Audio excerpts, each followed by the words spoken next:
Alors pour la suite, il va falloir trouver cette abeille, et pas une autre. Une abeille, celle-là. Donc vous voyez que j'ai utilisé Bing, j'ai tapé B, je suis dans la partie image. Et dans les filtres, j'ai demandé quelque chose du domaine public. Donc une fois que vous aurez réussi à télécharger cette bestiole immonde, vous devrez aller dans Dimension, la mettre sur la boîte noire qui est mat, sans texture. Et voyez ce qui se passe, il y a deux versions. Il y a une version où le sticker est vraiment mat, sur la boîte mat. Et il y a une version où le sticker est brillant. Voilà. Allez-y, bon amusement. Et bien sûr, je vous donnerai la solution si, par malheur, vous n'y arrivez pas. Sait-on jamais. Donc, on va un peu voir comment vous en êtes sorti pour ça. La boîte mat avec l'abeille mat, la boîte mat à droite avec l'abeille brillante. D'abord, est-ce que vous avez trouvé l'abeille en version vectorielle ? Je ne sais pas si vous avez eu l'occasion d'aller voir ça. Moi, je l'ai récupéré en version vectorielle.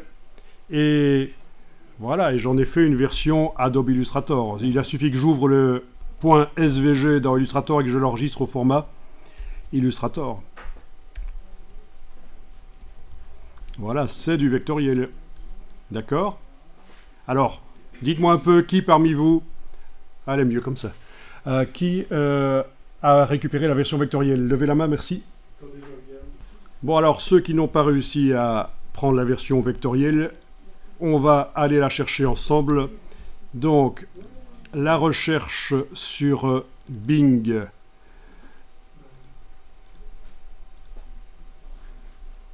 Je vais enlever les autres onglets, comme ça, je suis au même stade que vous. Donc, B... Image clipart, oui, j'ai pas dit tout à l'heure, mais si je l'avais dit ou pas ? J'ai peut-être pas dit que c'était image clipart, mais ça paraît évident, hein, dans les filtres. Et domaine public, ça se voyait, puisque c'était enclenché. Et donc, je clique sur ce brol. Bien, je clique sur afficher l'image. Et ça, c'est une version PNG. Mais, quand je vois ce genre de choses, il faut que je me dise, tiens, est-ce que...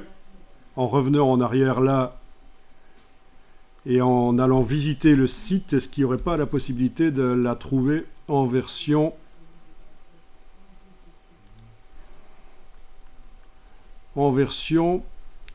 SVG? Et elle est téléchargeable en version SVG. Alors, est-ce que moi je me suis inscrit sur ce site openclipart.org et vous ne vous êtes pas inscrit?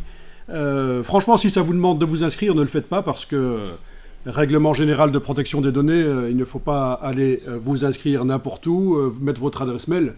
Mais si ça vous propose tout de suite de télécharger le SVG, téléchargez-le. Sinon, je vais vous le mettre au téléchargement. Mais dites-moi, est-ce que vous êtes arrivé sur cette page déjà? Est-ce que vous avez la possibilité, en cliquant là, d'afficher le point SVG et clic droit, enregistrer sous, l'enregistrer. Donc visiblement par Safari ça ne fonctionne pas, mais par Firefox ici ça fonctionne chez moi, peut-être par Chrome aussi ça marcherait. Je vais juste aller vite fait voir ce que ça dit ici dans Safari.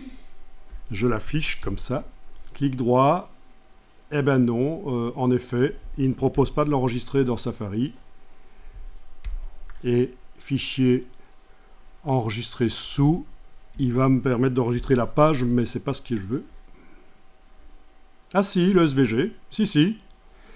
Quand je suis dans Safari que je fais fichier enregistrer sous, il vous propose pas SVG?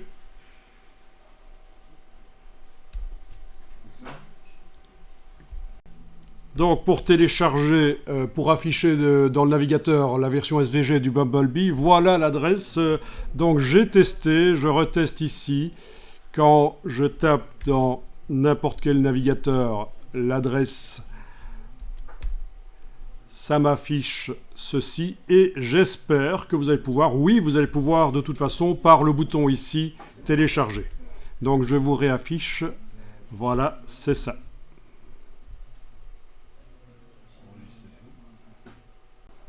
Donc une fois que vous l'aurez téléchargé en SVG, il faudra absolument l'ouvrir dans Illustrator. Et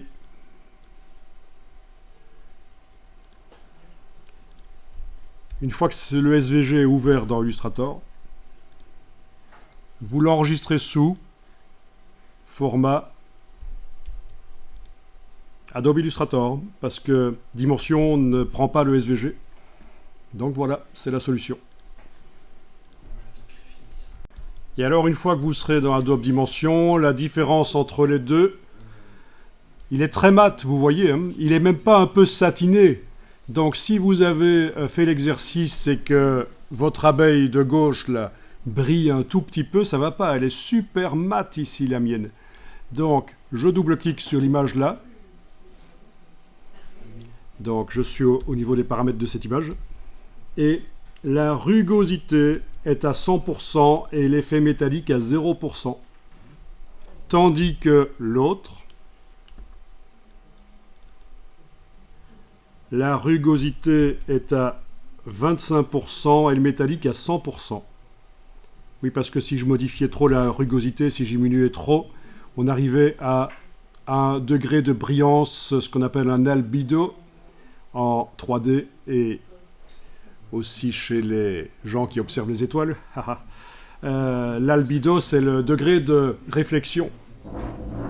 On est arrivé à un albedo beaucoup trop élevé et donc ça devenait tout blanc.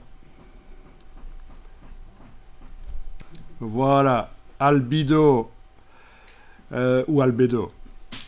C'est le pouvoir réfléchissant d'une surface, c'est-à-dire le rapport du flux d'énergie lumineuse réfléchi au flux d'énergie lumineuse incidente. Donc autrement dit, quelle quantité de lumière ça reflète. C'est une manière moins scientifique de le dire, mais on comprend mieux. Voilà. Donc vous allez souvent rencontrer ça dans la 3D, notamment l'albedo.